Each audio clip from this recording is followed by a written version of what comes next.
Yes, good work being done at Leicester hospitals.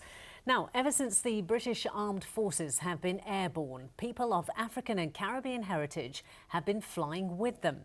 A Jamaican sergeant was piloting biplanes over France with the Royal Flying Corps as early as 1917. Well, the RAF Museum at Cosford in Shropshire believes the accomplishment of black personnel has gone unrecognised, so they're putting on an exhibition dedicated to them. It's called Pilots of the Caribbean. Its launch coincides with this year's Black History Month, as Callum Watkinson reports. Black in blue.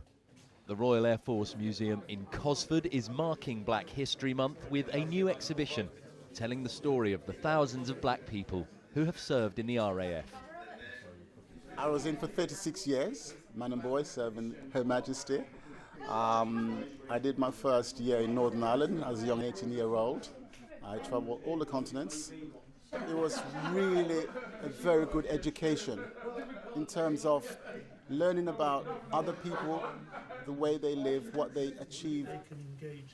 And he does agree with the curators of this exhibition that these men and women's stories need a more prominent retelling.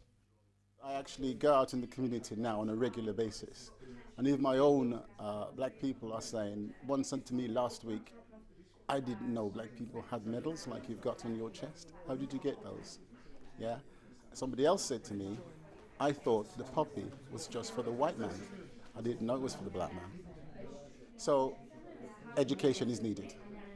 It's a surprise that there were so many. It's a surprise that they did so much. It's a surprise we didn't know it. And we, this time last year, didn't know this story either. We have learned.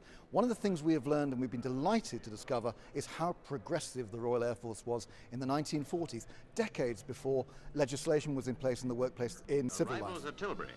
The Empire Windrush brings to Britain 500 Jamaicans. The arrival of the Empire Windrush in 1948 is generally seen as the start of Caribbean migration to Britain. What is perhaps less well known is that fully a third of the people on board were former airmen coming to re-enlist. Now, you're an ex-Air Force, aren't you? Yes. Are you going back into the Air Force again? Yes. Did you know if you'll be accepted? I think so. They went down the gangplank, disappeared for a few years, and then re-emerged as leaders in the black community, laying the foundations. People like Sam King, MBE, who became the first black mayor of Southwark, and he started the partner scheme that permitted black families to buy their own houses.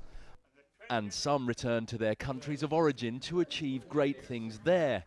The mutual respect between them and the Air Force neatly summarised on Errol Barrow's gravestone. In memory of Flying Officer Errol Walton Barrow, it reads, Navigator, Royal Air Force, World War II, and Prime Minister of Barbados. The exhibition at Cosford will run for a year. Callum Watkinson, ITV News.